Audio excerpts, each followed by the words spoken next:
Nowadays, when a new device comes out, there tends to be a pro and non-pro version. And that usually leads to the question, how much of a difference is there between the two? Well, we're about to find out. If you saw the unboxing, then you know we got the lowest spec. It's the 4GB RAM, 64GB ROM version. So essentially, if you go out to buy a Note 10, you'll get this same experience or better. Okay, now let's start with the exterior. I don't know, it's kind of a mixed one. It has three colors, green, black and purple. Personally, I would have preferred black, but sadly they only had the purple one. Now, the finish on the back is plastic, and it's also glossy, with the sides being matte. I do like the fact that the sides are matte. It has a pattern finish as well, but the line that divides the back is literally just a line. Both sections feel the same way, and you can't even feel the patterns as well. It feels like there was a glossy layer placed on top of it. But generally, it looks okay. It's quite photogenic and barely shows fingerprints. I don't like glossy phones. I don't know, it depends on you. Let me know, are you a glossy guy or a matte guy? Well, the sides are curved, so that means it's easier for you to hold it. There's an Infinix branding, which if you run your hand through, you can feel the text. So you know, that's the only thing you can feel on the back of the phone. Then we have a two-step camera bump. It's a triple camera setup with a quad flash, a 48 megapixel main sensor and portrait lens and macro lens, both 2 megapixels. Those two other sensors don't work really. I think it's just the main sensors that does everything, and you can decide how good it is. Photos, in my opinion, are fine. It's kind of a good and a bad in the sense that the other two cameras are basically not functioning. But yeah, I compared pictures on the Note 10 from Infinix with the Note 10 from Redmi, and I preferred the one on the Infinix. I don't know, colors just looked better on the Infinix. It will be interesting for, you to tell me what you think. There is also no slow motion recording on this phone, and the max it shoots at is 2K. I don't know. Is that something that bothers you? In terms of features, we have a macro mode. Not too many people would, be interested in that. But one thing I saw that they added, it was a kind of custom video recorder for like TikToks and Instagram Reels. And you can place Snapchat filters on it with some effects, which I thought was, cool, I guess.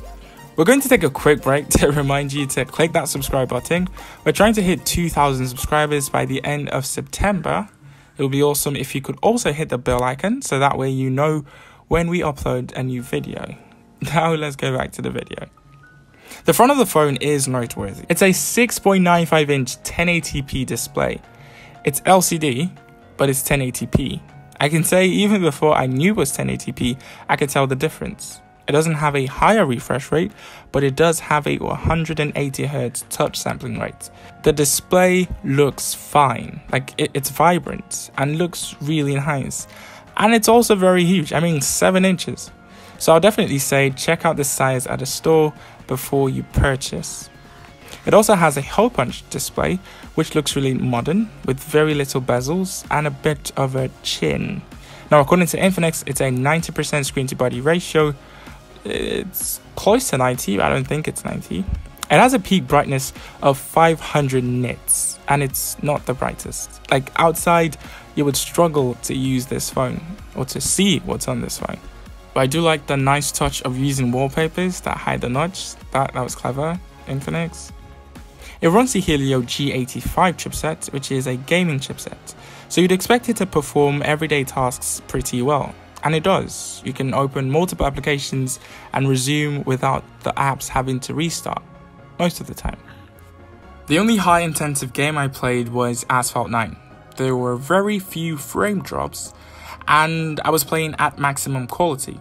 So I would say for most games, you should be fine at medium graphic settings, and you wouldn't have to worry about it crashing on you. Now, let's talk about software. It's running XOS Dolphin V7 on top of Android 11, and according to reports, it should be getting Android 12 as well, as soon as it becomes, available. So that's a good sign. It's also quite customizable, but if you're not satisfied, you can always download a launcher. It has some cool features like an inbuilt screen recorder, which is kind of standard now with Android 11. We also have one-handed mode, which you're going to need because again, it's such a large display. We have peek proof, nearby share, live transcribe, which works accurately, and it comes with little to no bloatware, which again was highly appreciated. It has a 5000 mAh battery with 18 watt fast charging. That goes 0 to 100 in under 2 hours. I know it's not crazy fast like 33 watts, but I guess that's decent. It's a one-day phone for most people. Battery is solid. Now I'm a more of medium user, on some days occasionally heavy user, but this phone did not die on me. Like, I tried to kill it and it took me 2 days to kill it. So I would say for most people it's a 1 day, maybe a 1.5 day phone. Some notable hardware features. We have dual speakers on this phone, which leads to a better listening experience. We also have the fingerprint sensor, which doubles as the power button. It's fast and works 95% of the time. Now, with a fingerprint sensor, I noticed accidentally while the phone's in my pocket, or just me trying to bring it out or to handle the phone, I would, rub my finger against it, which would then lead to me having to input my password because, I've attempted too many times to unlock it. That's just something I noticed. Now, price. Now, this variant goes for $77,900. And for the 4GB RAM, 128GB ROM version, it goes for $86,400 and about $100,000 for the 6GB RAM, 128GB ROM version. I would say you'd be fine with the base model, considering you can always expand later. It's a well-made phone, with the battery being the standout feature. It's got a 1080p display and that G85. Cheap phones are getting good. It's becoming kind of difficult to make bad phones now. If you have any questions, I'll be in the comments, so ask and I'll see you when you see me.